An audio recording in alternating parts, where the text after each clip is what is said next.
dos temas importantes ligados a la guerra. Egipto. Egipto tiene la amenaza de la libanización de su territorio. ¿A qué me refiero? Líbano fue el gran asentamiento, el gran receptor de los palestinos, fundamentalmente en las guerras del 67 y en la guerra del 73. Hasta el nivel que el Líbano terminó siendo, los centros refugiados en el Líbano de los palestinos tienen más de 60 años. Pero más aún, también fue el gran centro de los grupos sirios del Hezbollah, asentados en el Líbano, y por supuesto son la mayoría. El ejército del Hezbollah es mayor y tiene mayor cantidad de miembros que el ejército libanés. ¿Cuál es la amenaza a Egipto? Que los ataques de Israel a Rafah puedan terminar creando grandes centros de refugiados, como todo lo indica, en territorio egipcio. Y que por supuesto esos asentamientos que pudieran producirse, luego de trabajo poder desmontarlo, y fundamentalmente que Israel permita el regreso de muchos palestinos a la Franja de Gaza. La libanización a través de los refugiados palestinos en Egipto va a generar la misma crisis que ha generado en el Líbano. El Líbano no tiene gobierno, no ha tenido gobierno desde hace más de 30 años.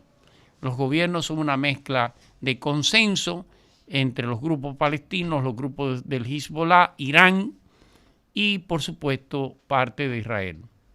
Beirut es una especie de amalgama, de melting pot, como dirían los norteamericanos. Y, por supuesto, Egipto no quiere verse en una situación igual. Y otro tema de la guerra de Ucrania, y lo es Alemania. Definitivamente Alemania va a una recesión económica. Lo que estamos diciendo es que la caldera que mueve la economía europea se está enfriando. No tiene combustible para encender ese motor económico que es para toda Europa. Y si lo es para toda Europa, necesariamente va a hacerlo para el mundo. Alemania es el motor eléctrico, el motor de combustible de la economía de toda Europa, pero tiene un problema. Y es que tiene que seguir manteniendo un gasto de alrededor del 2% de su Producto Interno Bruto para mantener la guerra en favor de Ucrania y contra Rusia.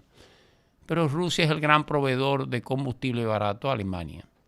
Si ese Nord Stream 2, como se llama el oleoducto que lleva gas natural desde Rusia hacia Alemania, como hasta ahora ha estado detenido, significa que Alemania está comprando combustible caro. Por lo tanto, uno de los elementos de que ese motor económico se detenga es el combustible caro para esa economía. Pero hay un segundo elemento, que es el mercado chino. La mayor exportación alemana han sido tradicionalmente hacia China. Si hay una economía en crecimiento en China, necesariamente la economía de Alemania crece. Si por el contrario, como ha venido pasando, la economía china sigue descendiendo por debajo de los 2 dígitos, eso trae como consecuencia que las exportaciones alemanas disminuyen. Y un tercer elemento, por supuesto, es la sombrilla de seguridad que ofrece los Estados Unidos. Son 3 elementos en crisis en Alemania y son 3 elementos en crisis en toda Europa. Ojalá que si de caer Alemania en una recesión, el mundo posiblemente pudiera caer en una recesión, y eso va a traer mayor nivel de hambruna y de inestabilidad política a nivel global. Esperemos a ver. El día de mañana volveremos con otros comentarios.